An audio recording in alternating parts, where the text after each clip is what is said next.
Makanya kenapa Allah mengatakan di Quran, tidak ada yang diberi hak untuk menghukumi orang lain. Sesat atau tidak sesat. Tidak ada manusia yang diberi hak itu. Inna rabbaka huwa a'lamu biman dhalla an sabilihi wa huwa a'lamu bil muhtadin.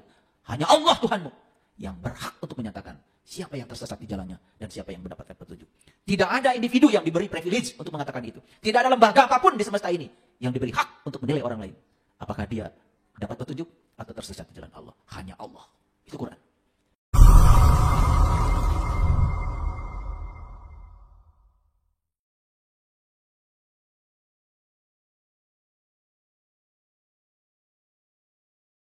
Mengenal Tuhan harus dari Tuhan itu sendiri. Makanya Tuhan sudah ngasih alamat sama kita. Dia sudah ngasih alamat sama kita. Aku bersamamu dimanapun kamu berada. Aku lebih dekat kepadamu melampaui dekatnya urat nadi lehermu. Sebegitu luar biasa. Allah sudah ngasih alamat sama kita. Tapi kita masih mencarinya keluar.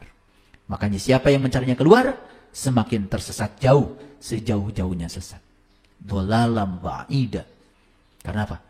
Untuk menemuinya harus ke dalam. Orang bodoh mencari Tuhan. Kalau orang yang bijaksana menyadari kalau dia bersama Tuhan. Buat apa mencari dia? Dia bersama kita.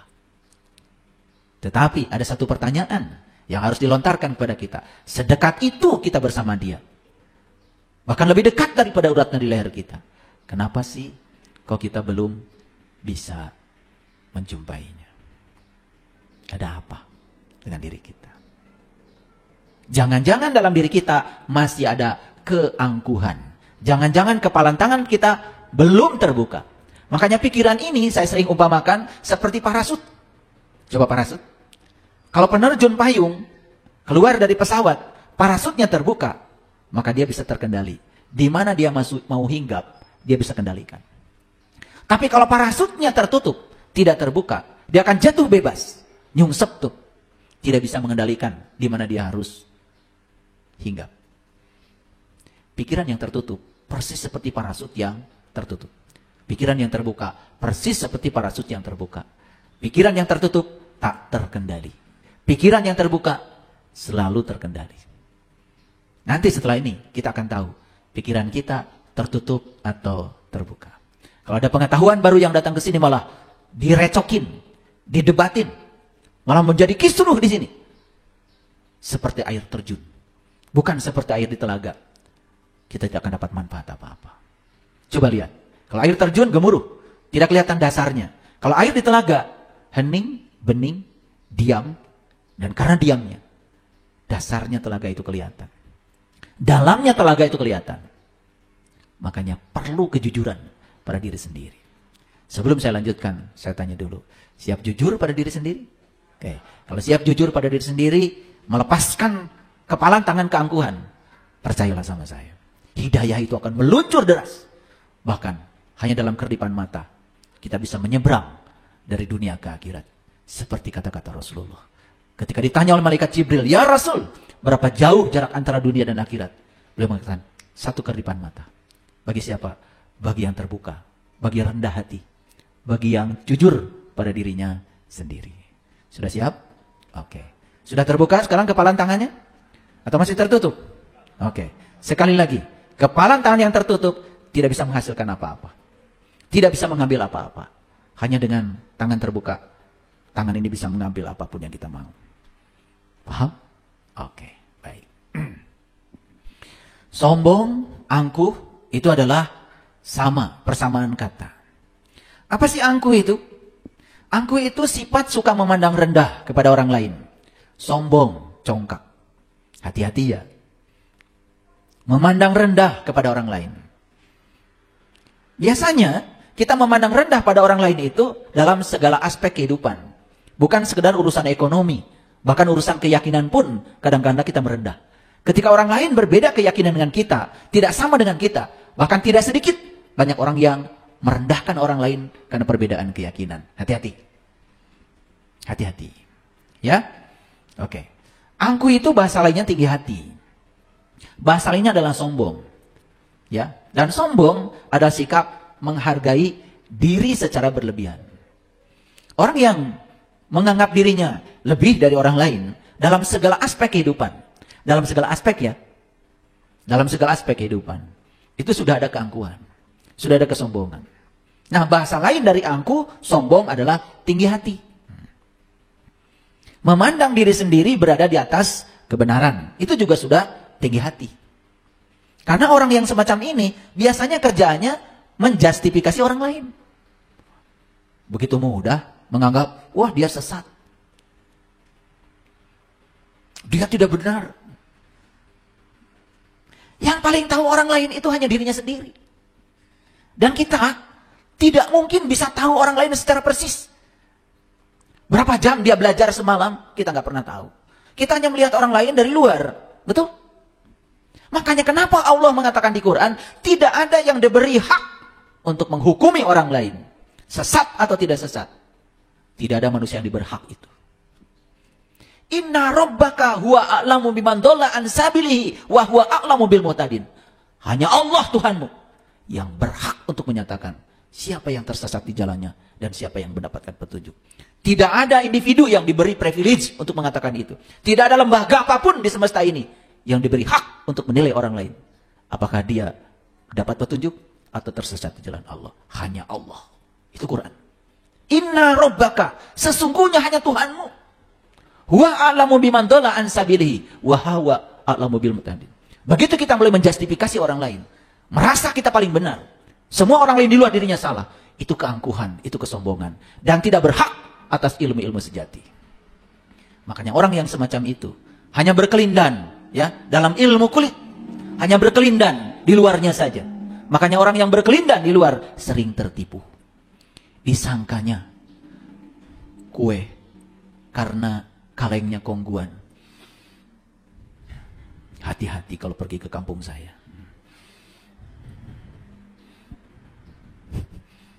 Isinya kiripik, opak, ranginang. Hati-hati. Makanya kenapa di Quran Allah mengatakan, begitu seseorang mengidap penyakit buta, maka dia akan ketiban dua penyakit selanjutnya. Satu penyakit kulit, yang kedua penyakit mabuk atau matinya kesadaran.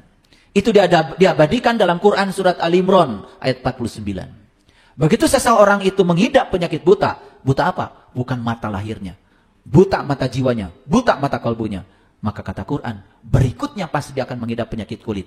Ngerti sesuatu cuman kulitnya saja. Makanya lihat, orang yang belajar sesuatu cuma kulitnya saja, gampang menyalahkan orang, gampang menghujat orang, gampang mengkafirkan orang, gampang menyesatkan orang.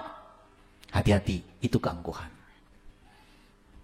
Dan orang yang semacam itu, nanti kita baca menurut Al-Quran, apakah dia berhak atas ilmu-ilmu sejati? Tidak. Karena dia orang yang tidak tahu. Tetapi dia tidak tahu bahwa dia tidak tahu. Hanya mengklaim seakan-akan dia yang paling tahu. Dikasih atribut di depan namanya. Gelar ini, gelar itu, gelar ini, gelar itu.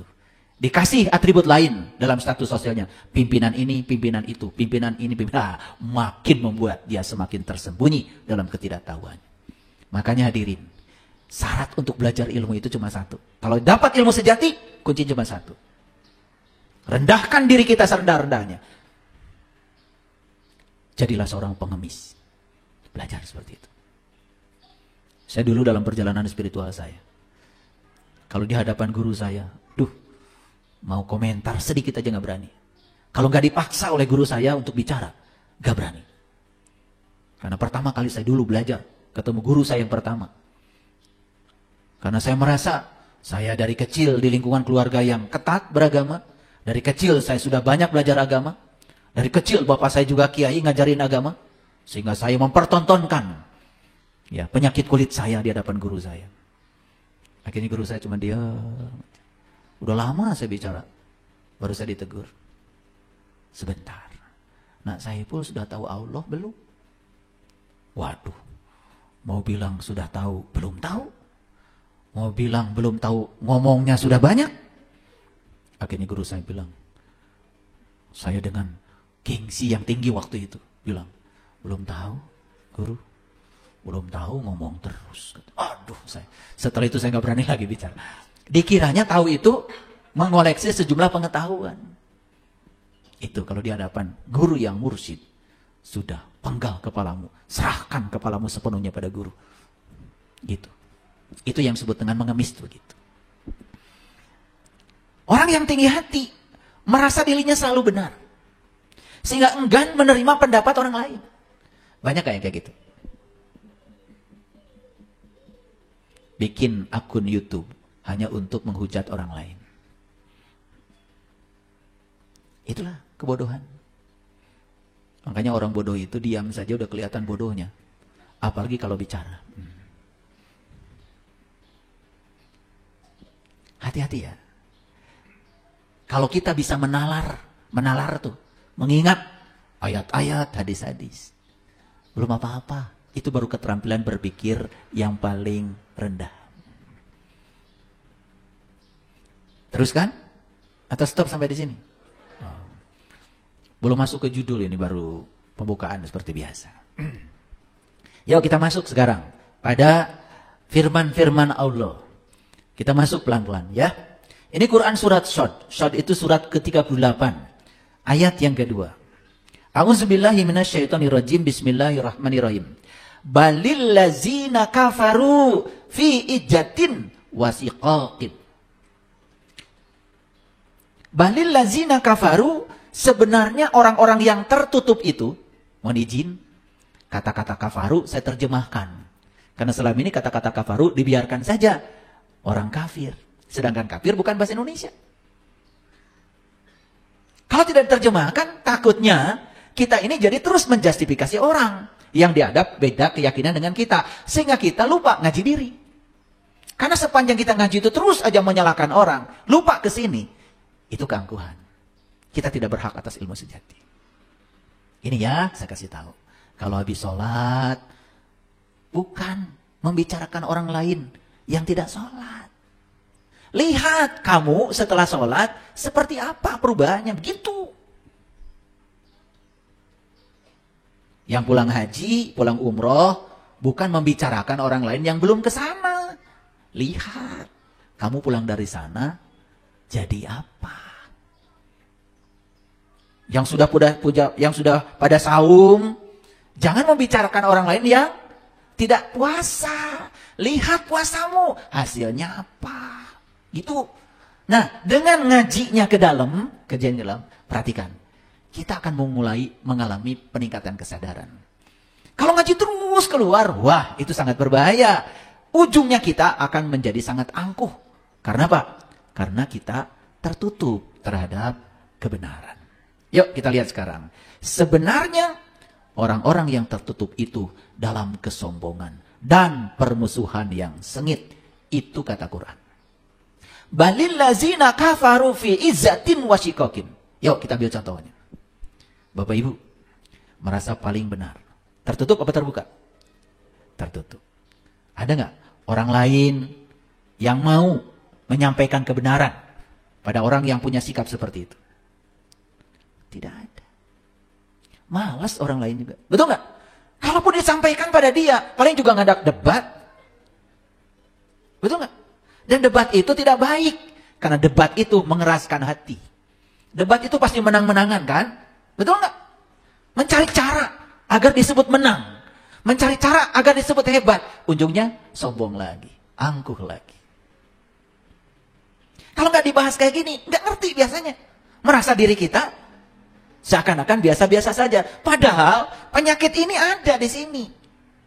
Yuk kita ulangi lagi.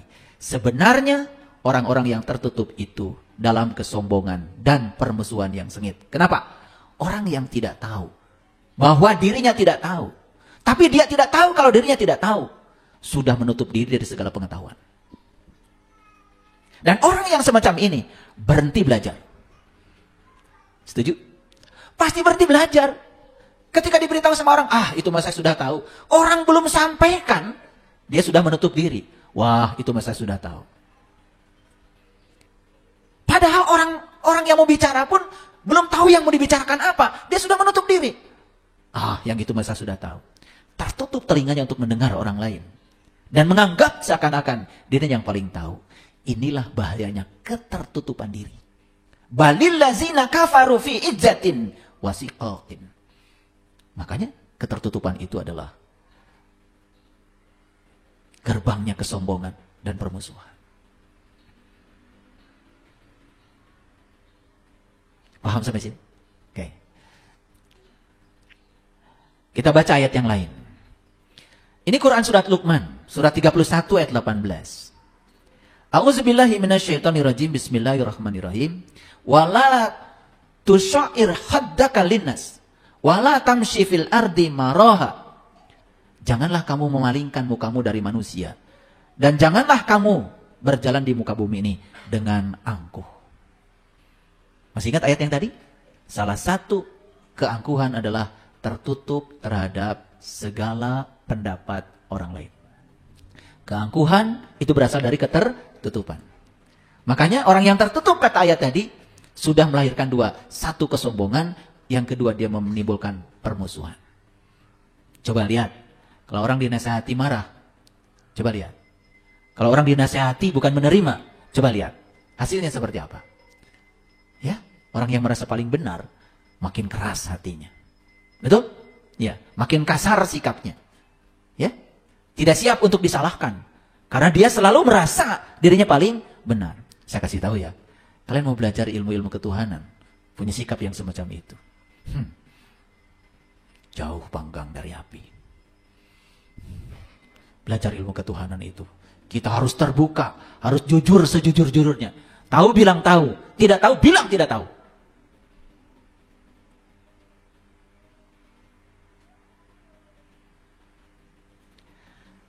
Innallaha la yuhibbu kulla muhtalin fakhur. Sesungguhnya Allah tidak menyukai orang-orang yang sombong lagi membanggakan diri. Hati-hati kalau di Quran ada ayat begini. Dengarkan kata-kata saya. Sesungguhnya Allah tidak menyukai orang-orang yang sombong lagi membanggakan diri. Hati-hati. Kok Allah tidak menyukai? Berarti Allah punya sifat benci dong. Betul nggak? Kan tidak menyukai itu kebencian. Hati-hati memahami ayat begitu. Allah tidak punya sifat seperti itu. Ayat Quran yang semacam ini sedang menyatakan kepada kita, hati-hati. Karena apa? Kesombongan dan bangga pada diri sendiri itu bukan merendahkan dan mencelakakan siapapun, kecuali mencelakakan dan merendahkan dirimu sendiri. Lihat saya semuanya. Orang sombong itu seperti melihat dari atas gunung. Dia pergi ke gunung, melihat orang lain dari atas gunung. Dia bilang, oh ternyata orang lain kecil ya. Tuh. Dia lupa, padahal dia pun dilihat orang lain kecil juga. Betul nggak? Iya. Cuman karena kesombongan itu kan tidak pernah disadari. Dia pergi ke atas gunung, melihat orang lain, dia bilang, ternyata orang-orang kecil ya dilihat dari sini.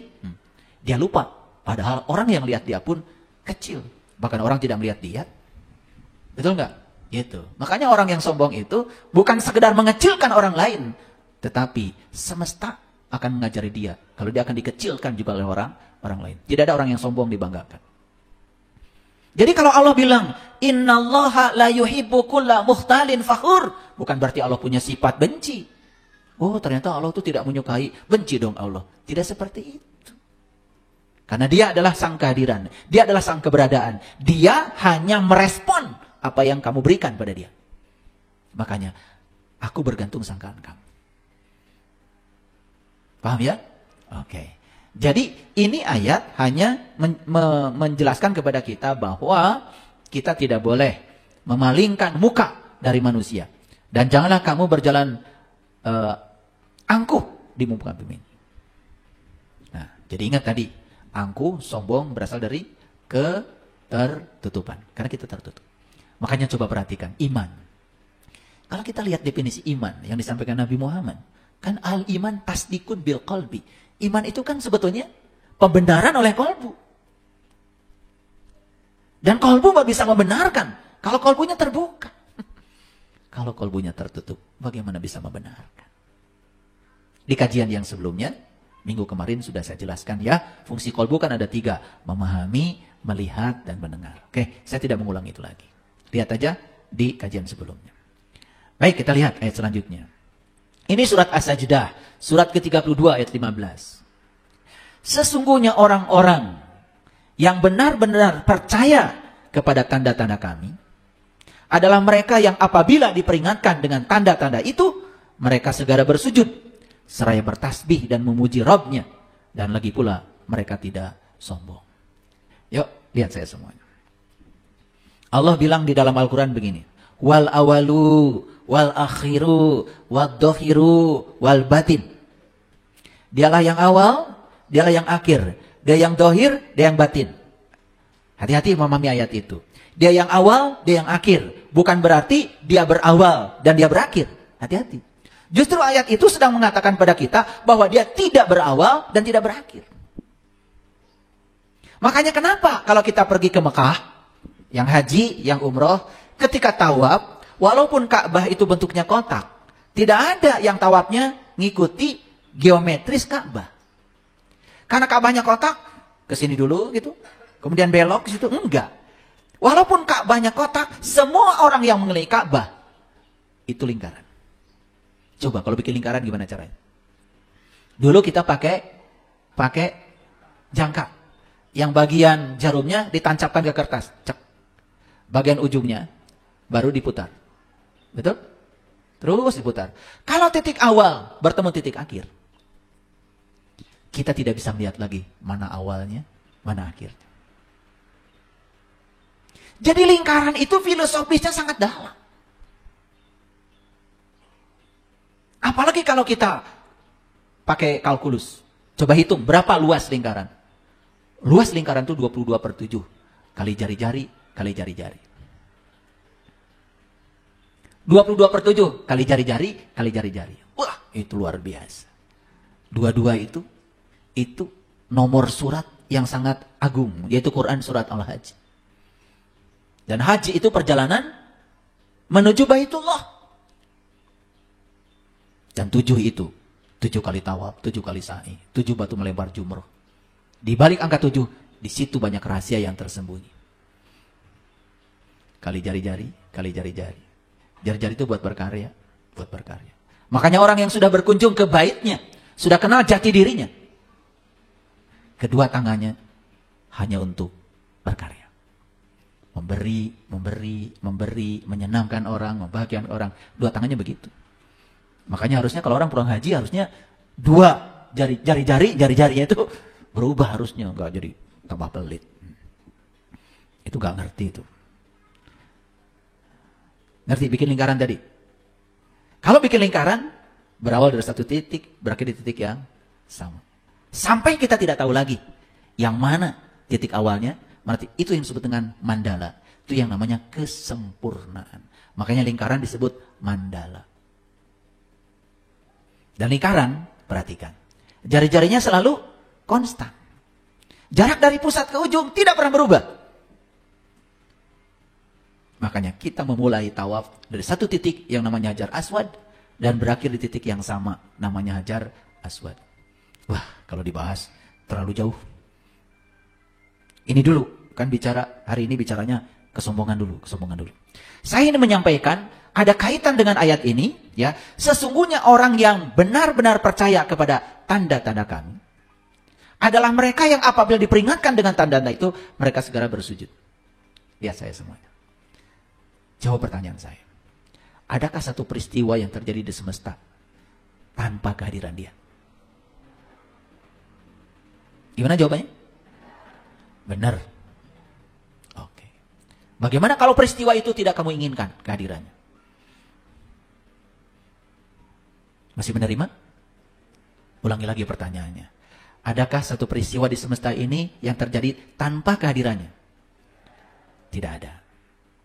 Sekalipun peristiwa yang hadir itu tidak dikehendaki kehadirannya olehmu. Masih percaya? Masih percaya? Apakah peristiwa itu tanda-tandanya? Tanda-tandanya. Apakah kita percaya pada tanda-tanda itu walaupun tidak dikehendakinya? Percaya.